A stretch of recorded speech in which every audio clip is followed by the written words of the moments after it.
Приветствую вас, друзья. Сегодня меня совсем не видно. Да и не суть важно. Не хочу я сегодня долго разговаривать. Кстати, сегодня 139-й день моего бегового челленджа. И сегодня я бегаю с температурой, с болью в горле и с соплями. Что делать категорически не нужно. Поэтому не надо мне писать в комментариях, что это большая нагрузка на сердце, что так делать не надо, лучше отдохнуть. Челлендж есть челлендж, отдыхать некогда. Поэтому буду воспитывать свой организм в спартанских условиях.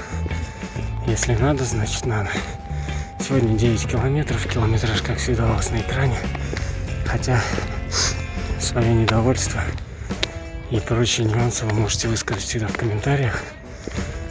Я же просто никого не призываю делать точно так же. Потому что, чтобы мучить свой организм, нужно его хотя бы немного понимать. И понимать, когда он говорит вам стоп, хватит. А если он говорит типа, ну давай, Лёшка, остановись, ну там, что-то я устал, это все фигня.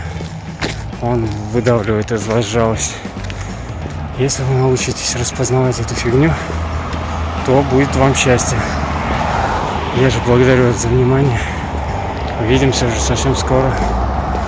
Пока.